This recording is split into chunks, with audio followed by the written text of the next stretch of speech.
It's 3:17 in the morning and the clock is louder than your thoughts, which is saying something because your thoughts have been running a marathon since 1:45.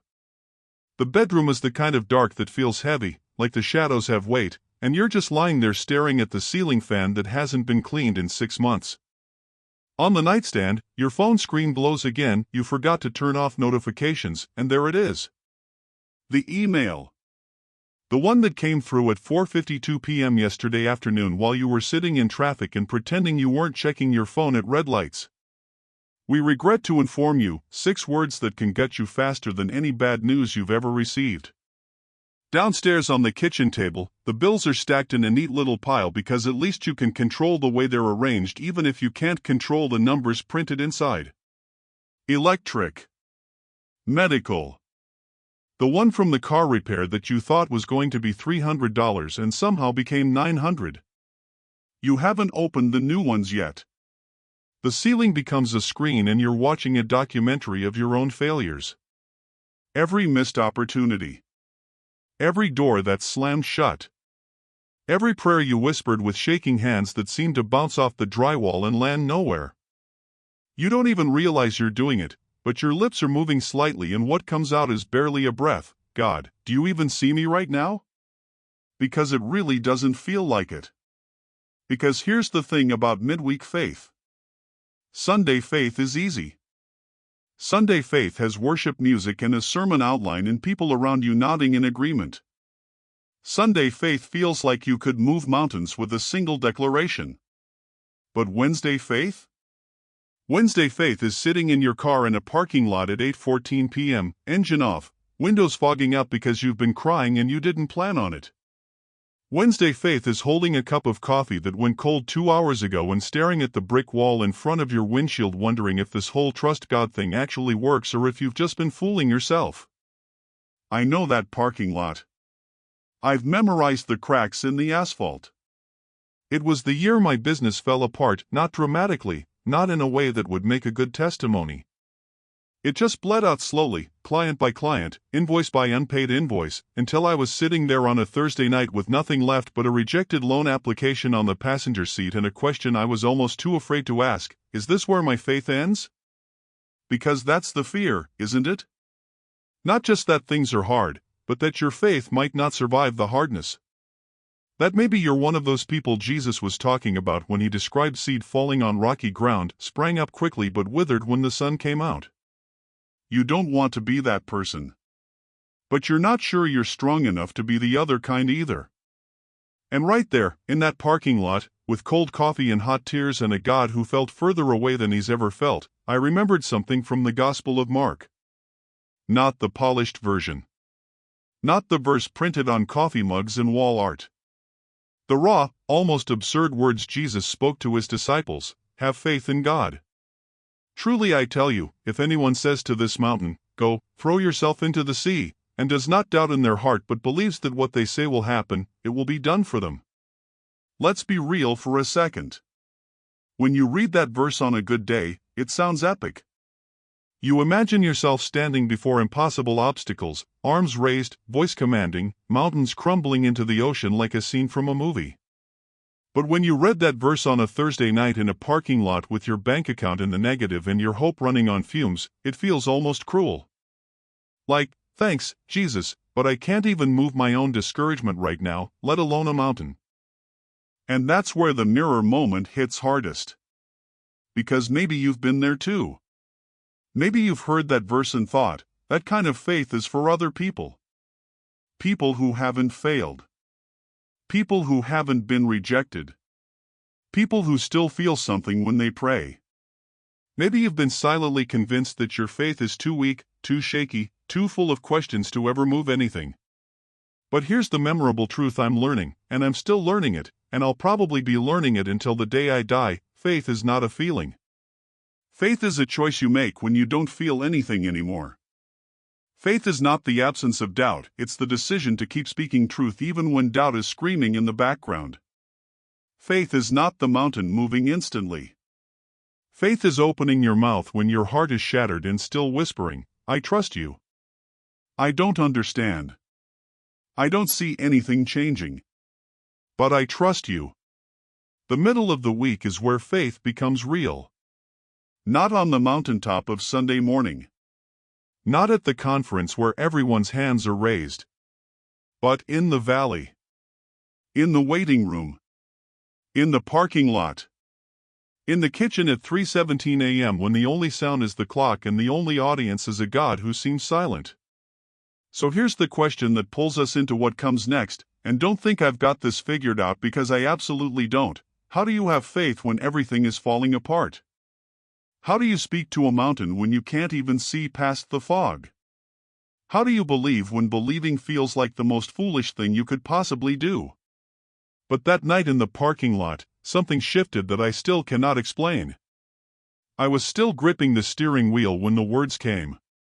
Trust in the Lord with all your heart and lean not on your own understanding. Proverbs. Chapter 3. Verses 5 and 6. I'd heard it 1,000 times. Sunday school flashcard stuff. But in that parking lot, with the streetlights flickering and my mascara wrecked, it didn't land like a memory. It landed like a dare. My fingers were locked so tight on the wheel my knuckles had gone white. And the only thing I had was this verse, this old, familiar verse, asking me to do the one thing I couldn't figure out how to do anymore: trust. I whispered it out loud. Not because I was feeling brave. Because I had nothing left. I don't understand. The words came out cracked and ugly. I don't understand why this is happening. I don't understand why you're not fixing it. I don't understand why every door I knock on swings shut. And then the harder part, the part that cost me something, but I choose to trust you anyway. Saying I trust you when you don't see any evidence is not a peaceful, serene moment. It's a fight. It's a wrestling match with every logical thought in your brain.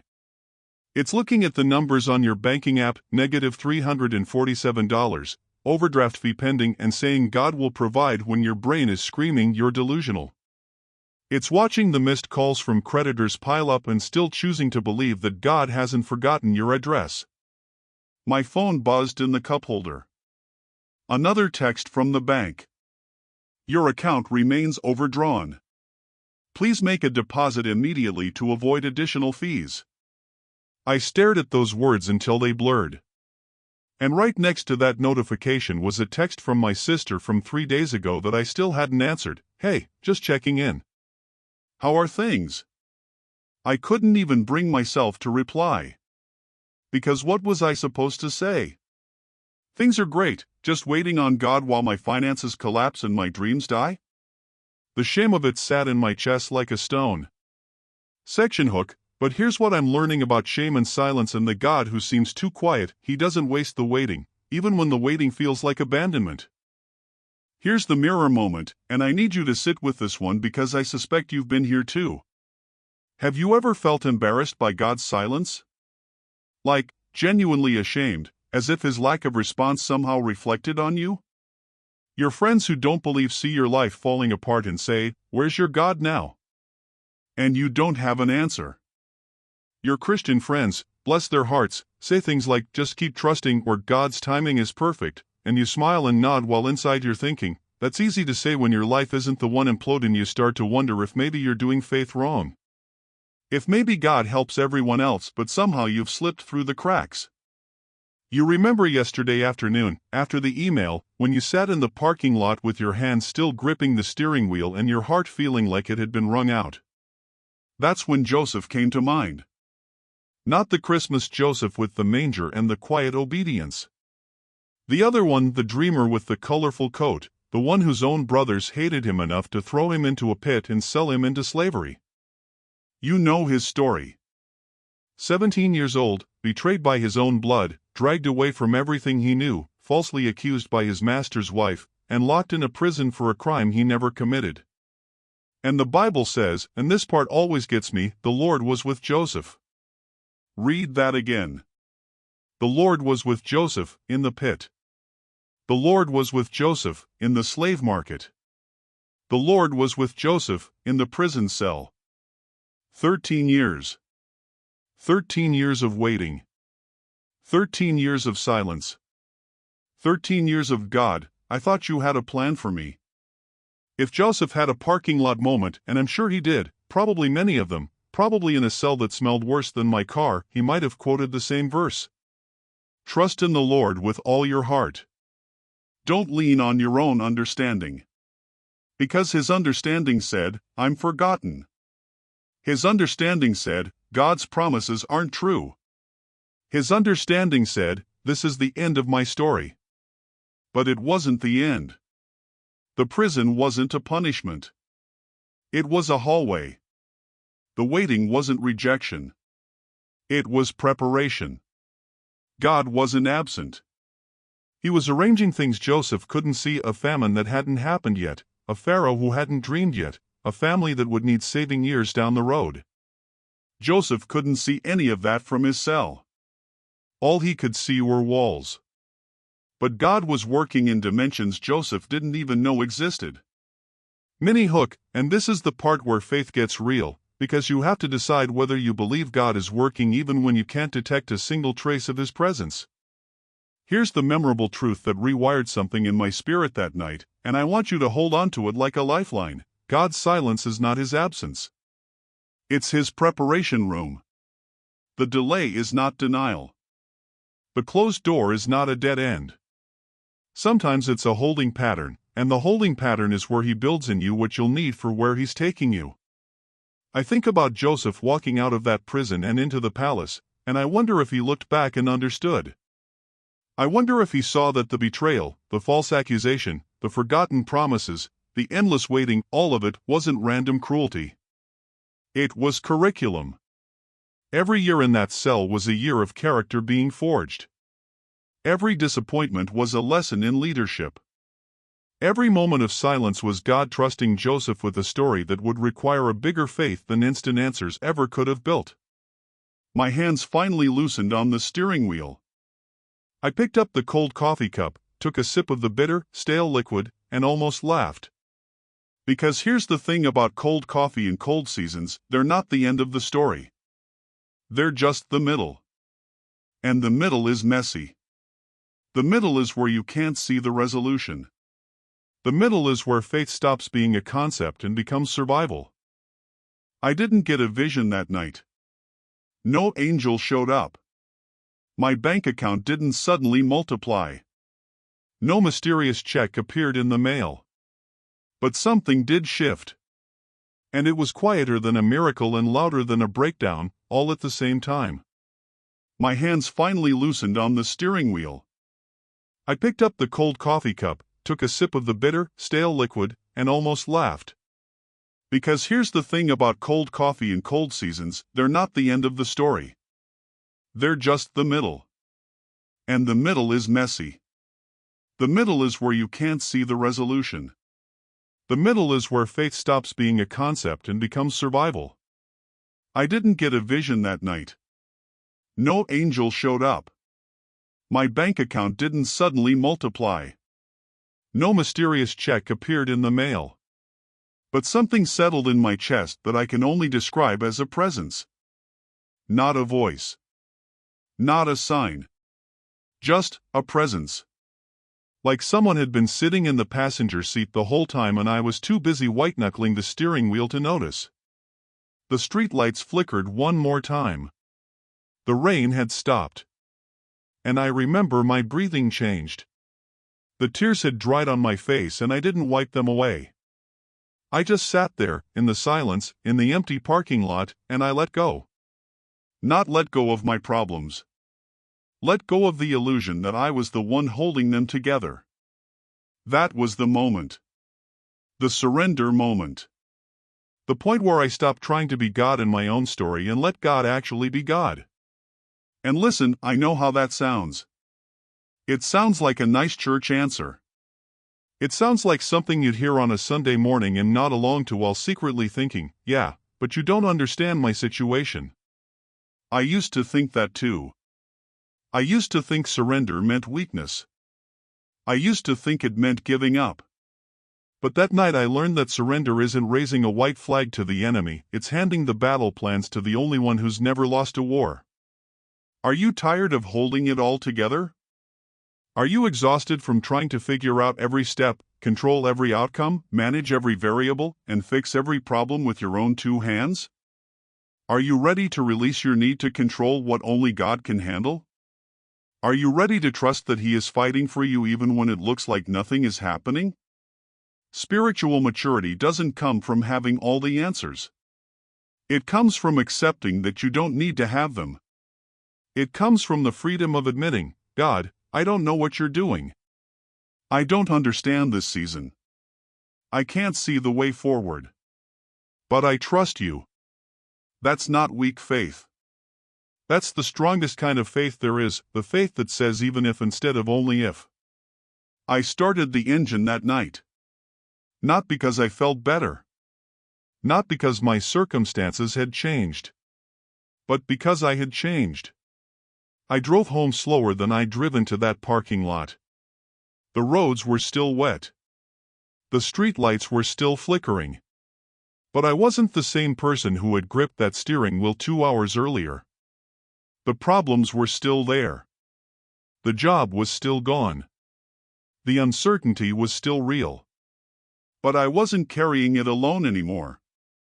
And this is where I need to bring in a truth that became an anchor for me in the days that followed. The psalmist wrote something that I'd read before but never really understood until I lived it. It's from Psalm 90, and it's a prayer not for stuff, not for wealth, not for instant solutions, but for something far more radical. May the favor of the Lord our God rest on us. Favor. Grace. Presence. Not a shortcut out of the valley. Not a bypass around the hard thing. But the presence of God in the middle of it. I used to think God's favor meant He gave me what I wanted. A job. A breakthrough. A yes. A door swinging open. But I've learned that supernatural favor is something far deeper. It's not God handing you everything on your wish list. It's God handing you Himself, His presence, His peace, His strength, His companionship in the fire, and that being enough. That's the memorable truth I want you to hold on to like a life raft. Supernatural favor isn't God giving you everything you want.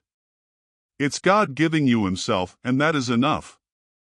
When you have His presence, you have what you need to face what you're facing. You have peace that doesn't make sense on paper. You have strength that shows up at 7 a.m. when you didn't sleep. You have hope that flickers back to life when the world says you should be hopeless. That's favor. Not the absence of the storm. The presence of the one who calms it or calms you in it.